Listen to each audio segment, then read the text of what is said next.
Magandang umaga, tanghali.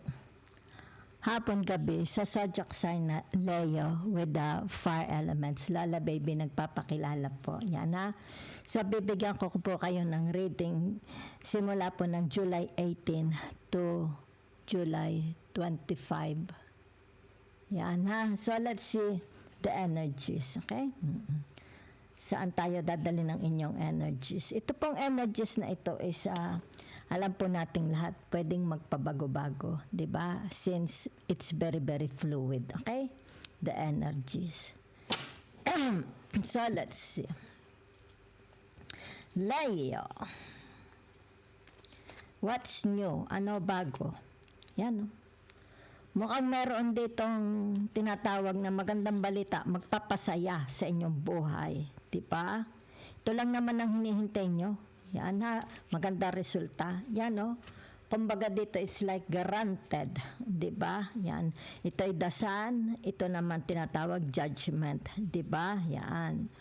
Mukhang kayo is it's like free again, lucky lucky me, free again. Yan. Time for celebration now. Time to have a party. A party. Yan, no? Kita ninyo. Kung ano ito nawasak, di ba? Ibig sabihin nito, it's like magkakaroon ng resurrection, di ba? Maybe it has something to do about your career, your work, your dreams, di ba? Your ambition, your health, your partnership, relationship, di ba? Maybe, bakit to nangyari? Okay? Kumbaga dito ay pinahintulutan ng langit para dito magkaroon ng tinatawag realization or awakening, di ba? At ang kapalit nito ay ang tinatawag na walang hanggang kaligayahan. So, di ba? So, ibig sabihin narito ang tinatawag na the star. Di ba yan, oh? Anong sarap sa pakiramdam. Di ba para kabagang nahugot sa kadena. Lumagot ang kadena. Di ba?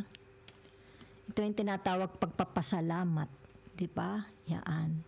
Kumbaga dito yung naririnig mo na ang huni ng ibon. Di ba? Ang kantahan ng mga kambing. Di ba? So, ibig sabihin nito yung tinatawag na miracles still happen.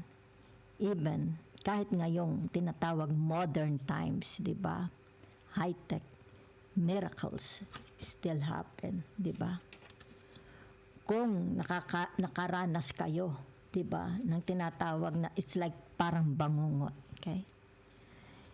Pray to God and magpapadala ang Diyos ng tinatawag na milagro. Yan, no?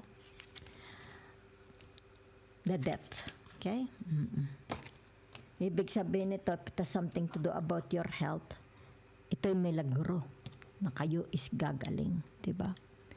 Kung ito'y merong kinalaman sa relationship, let's say sabihin na nating marriage, di ba? May isalba. Milagro, di ba? Yan, may isalba. Di ba?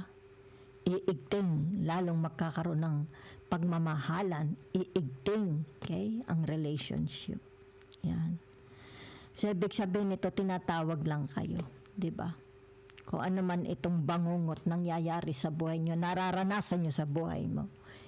Ibig sabihin nito, God is calling you. Yan ha.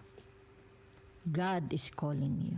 It's like tinatawag na, and He said, cast your burdens upon me, those who are heavily laden.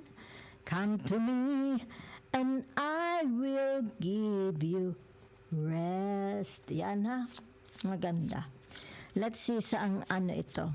Tinatawag na area sa buhay ng mga Leo. Ay, ayan o. Kita ninyo. Di ba ganyan, ginanyan ko lang. Pero ito, di ba yan o. Di ba? Ibig sabihin nito, yung tinatawag na, di ba dapang-dapa? Okay? Dapang-dapa ka. Spiritually, mentally, and emotionally. Yan. Pero dito nakikita, mabubuhayan ka, di ba? Isn't it a miracle? Yeah. La la la la la la la.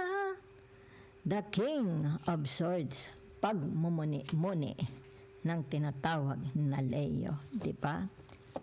Yaan. It's about kapayapaan ng isip, di ba? Kapahingahan ng pag-iisip. Okay, so it's all about, yan, treat yourself, yan. Hallelujah, hallelujah, hallelujah. Treat yourself, okay?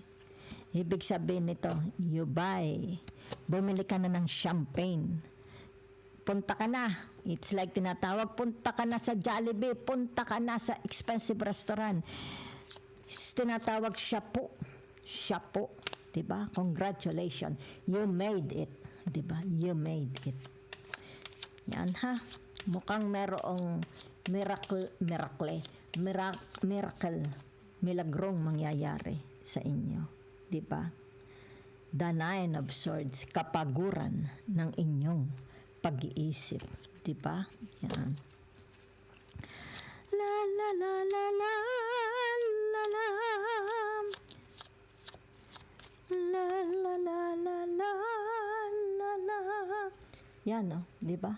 Ibig sabihin nito, kahit pagod ang isip mo, di ba? Yung tinatawag na it's like kaya mo to, di ba? Yan, no, kaya mo to. Yan, no, kinakaya mo, di ba? Maybe you are exhausted, burned out, di ba? Pero dito kinakaya mo, okay? Kaya ito'y tinatawag the Aries. Okay? May mga pangyayari sa buhay nyo. Halos igupo na kayo. Pero nakikita dito. Okay? Tinatawag pamamahinga ng isip. Pagmumuni-muni. Diba? Pagbabanghay-banghay. Yan. Binabanghay mo. Diba? What went wrong? Yan. Okay? Yan. Diba? It's like kakalungkot naman itong nangyari sa buhay ko, di ba? Kumbaga dito ay nawawala na ako ng pag-asa. Pero you remain positive, okay? You remain kumakapit ka sa Diyos, di ba? Kumbaga dito ay pagmumuni-muni, maybe tinatawag na examining your conscience, examining your thoughts, examining your emotions, di ba? Ang ganda. So, let's see. Okay. The justice. Diba? Yan, no? Kita ninyo.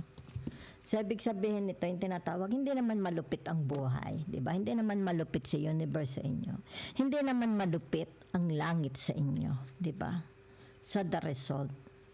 Yan, ha? Let's see. Okay. So, the Four of Pentacles. Yan, ha? Let go na ninyo. Diba? Okay. It's all about tinatawag hoarding. Diba? Ayaw mong mawala. Ano itong ayaw mong mawala sa buhay mo? Pinagkakakip-kip mo. Diba?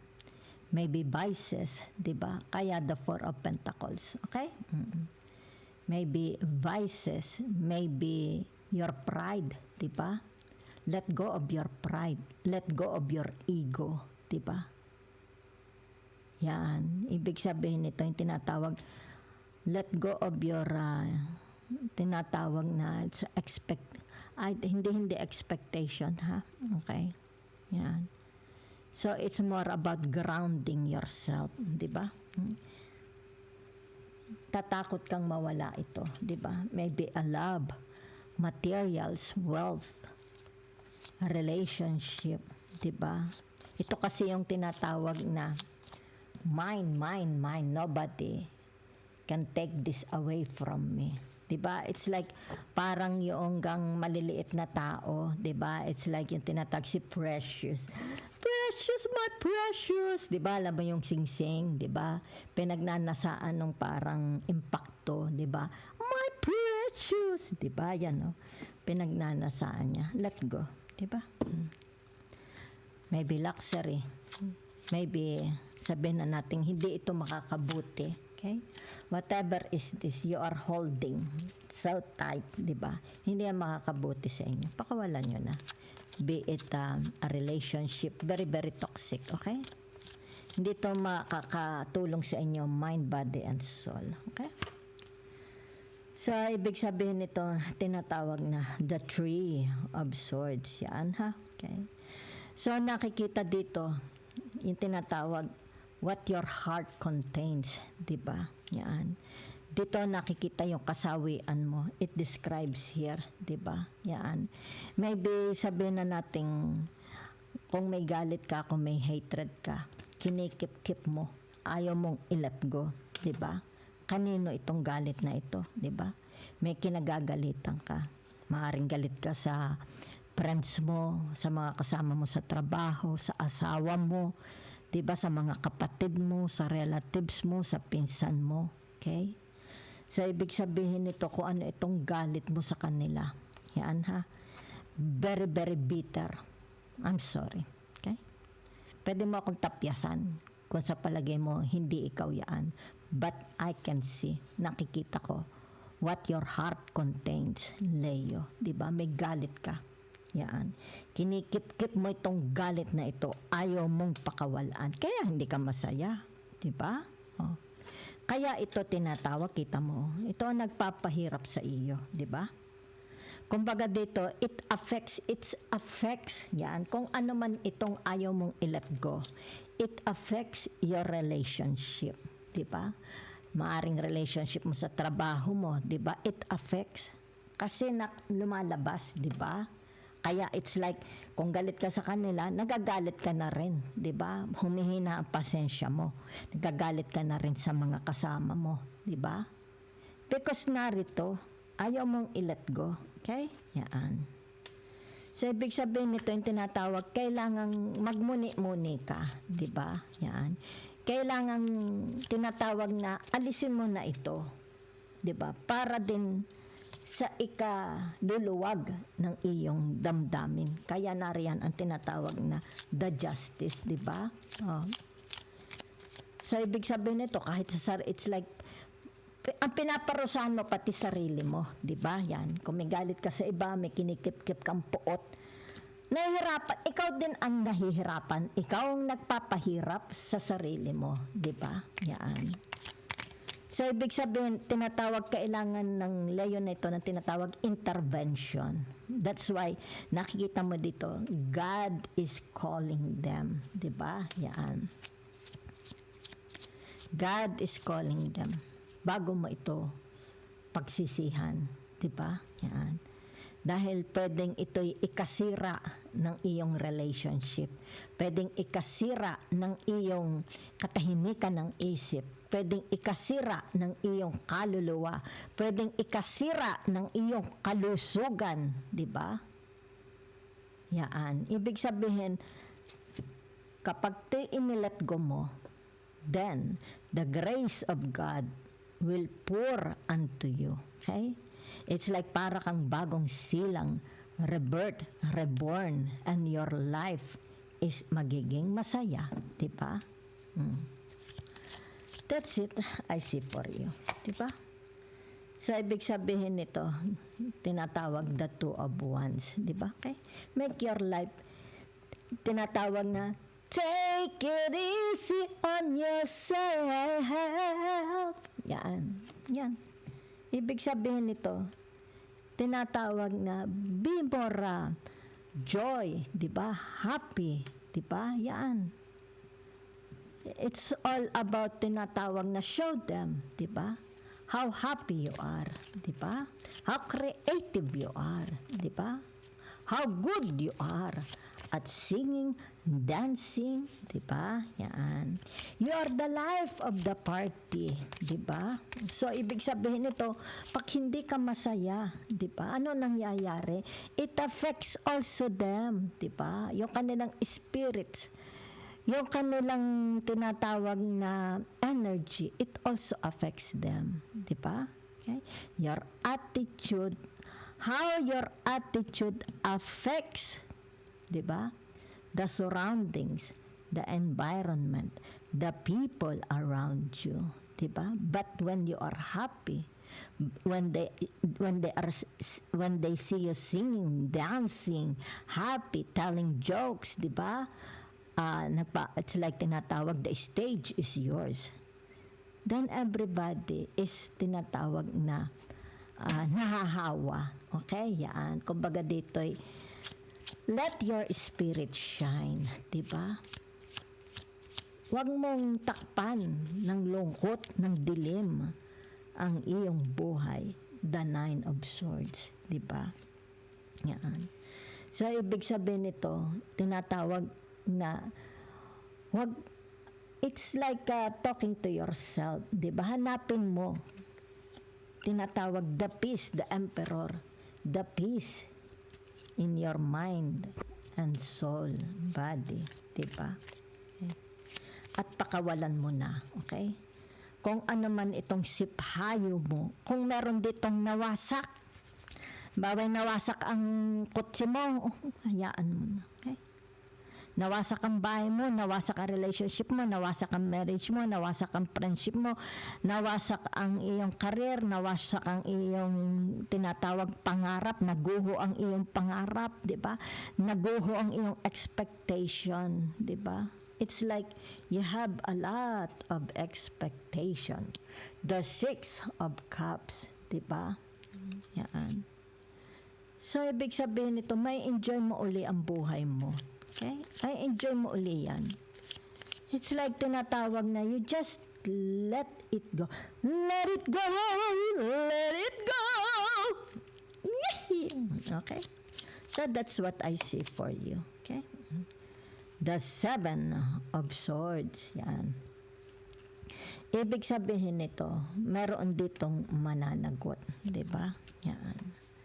Pag sinabi mong the Seven of Swords, okay, ibig sabihin nito'y maaring merong nawala sa iyo, may nagnakaw, di ba? Kung kaya ikaw, ito'y tinatawag na bakit mo inagaw, di ba? Ang ano meron ako nagpapaligaya sa akin, maaring sabihin na natin na-scam ka, may umutang di nagbayad, di ba? Maaring dito yung tinatawag may infidelity, maaring dito yung tinatawag na hindi mo na, kumbaga dito yung nasulot maaari ang trabaho mo, di ba? May nakakuhang iba. It's like tinatawag, ito'y merong sabwatan, di ba? Nagkasabwatan, di ba? Yan. Kaya dito'y tinatawag na masakit ang loob mo, 'di ba? Pero dito nakikita tahimik ka, 'di ba? It's like ayaw mo itong it's like i-share sa kanila. The Emperor, okay?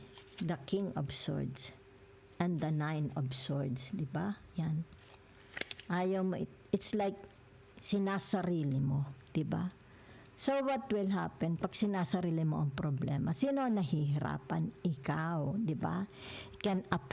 It can also affect your immune, your tinatawag na kalusugan. Pwedeng bumagsak ang iyong kalusugan, pwedeng bumagsak din ang iyong kaisipan, mapagod, 'di ba? So sino pinaparusahan mo?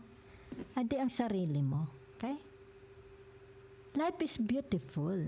Okay? Ibig sabihin nito, nangyayari ito, 'di ba? Because there is a reason, 'di ba? It's like tinatawag na siguro hinayaan ito kay ng langit na mangyari para ikaw is matuto, 'di ba? Yaan. Para ikaw is magkaroon dito na acceptance healing to become you more adult, matured, di ba? So, ibig sabihin, patuloy lang ang buhay, di ba? Yan. Be happy. Be happy. Yan ha. No worries. Be happy. Di ba? Yan. Sapagkat naririto ang tinatawag na pangako. Pangako sa'yo, ipaglalaban ko sa hirap at ginhawa ang aking pag-ibig. Ayan, nakita ninyo? Ang pangako, I will show you. Nakakaiyak, di ba? Pero ito ang pangako. Di ba? Darating ang tulong, darating ang sakulolo, darating ang mag-aahon sa iyo, di ba? Darating, okay? Ang tinatawag na suporta, di ba?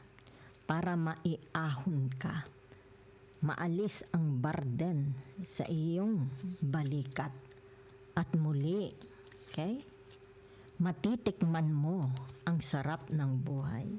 Kung sino man itong nang agrabyado sa iyo is mananagot, 'di ba? Sino nang agrabyado sa iyo, either pwedeng hindi ito makulong, but God sees it. Maaring kung siya'y mamatay, 'di ba? Doon siya makakarma sa kabilang buhay, or kaya nga ito'y the justice, okay? Tinatawag na kung may nanakit sa iyo, may nang agrabyado, give it to God at bibigyan ito ng langit, okay? Ng parusa, 'di ba? So dito malalaman mo, okay? Yung tinatawag na pagsisisi ng taong ito sa ginawa, okay? Sa inyo, 'di ba? Yan, no? Nakakarma na ang taong ito, 'di ba? Nakakarma na siya, 'di ba? Yan, oh. Kung sabihin na natin baka kayo may ginawang kasalanan, nakakarma ka, okay? Kung halimbawa kayo ang inapi, kayo ang inalipusta, nakakarma na sila dahil narito ang tinatawag the justice. So ibig sabihin, kaya narito ang the 9 of swords is because nararanasan na nila ang karma. Okay? Yan, di ba? Tumataghoy. Tinatawag na nananaghoy ang taong ito. Di ba? Yan. Kasi ayaw nilang bitawhan, di ba? Kung ano itong inagaw sa inyo. Yan. Makasarili ang taong ito. Okay? So for you, ibig sabihin nito, give it to God. Let God punish these people. Okay? Nakakarma na po ang taong ito. Yan, no?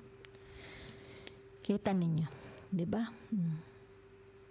Kung sino ang umapi sa iyo. Di ba? So, ibig sabihin nito, tinatawag na, it's like if it's about your health. Meron dito, it's like tinatawag their health is bumabagsak. Okay? You need more, tinatawag, sabihin na nating more active. Di ba? Yan.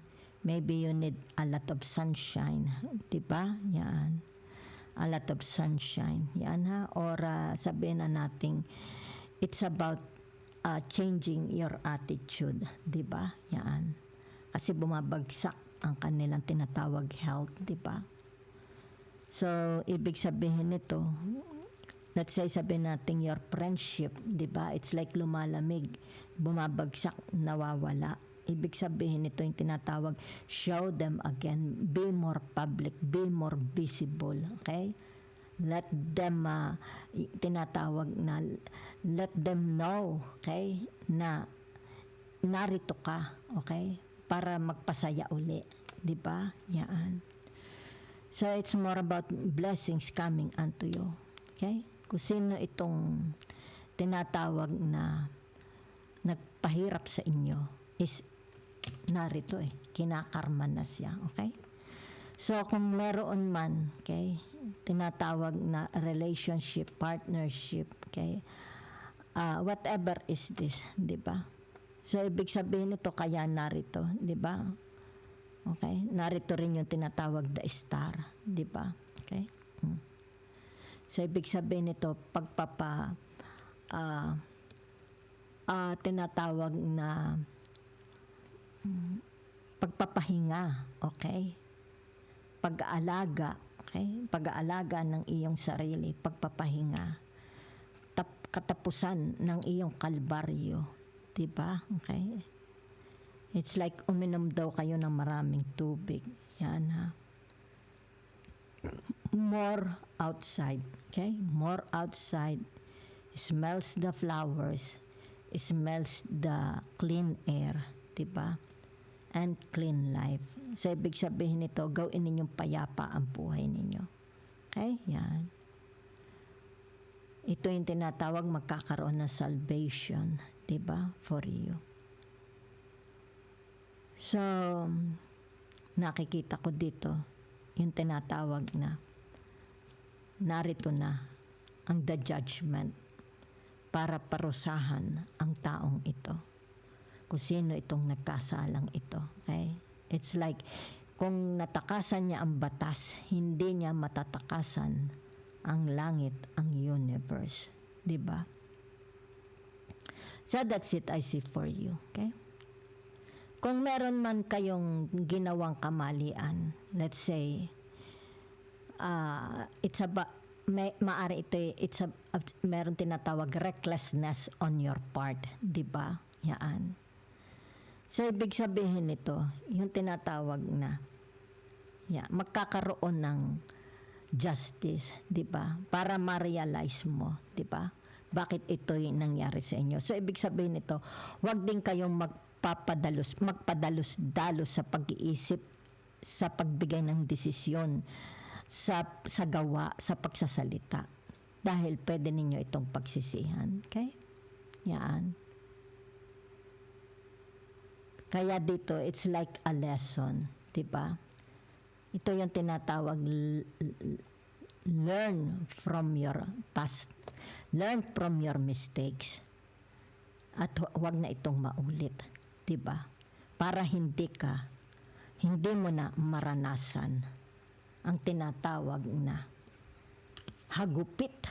Diba? Hagupit. It's like a whip. Yan, no? Nakakaranas kayo ng whip. Okay? Hindi whipping cream, ha? A whip. Hagupit. Diba? So, ibig sabihin nito, tinatawag na para hindi ito maulit. Diba? Yan. Tinatawag na. Yan, no? The justice. Okay? Yan. It's more about pag-iisip. Diba? Take it into consideration. It's like pag-isipang mabuti. Before you put it into action. You put it into words. Diba? Bago ka pumirma, magsalita, magdesisyon. Diba? Yan. Pag-isipang mabuti. Diba? Para hindi masabit, mapa-involve, diba? Ito yung tinatawag na let the sun shines, okay?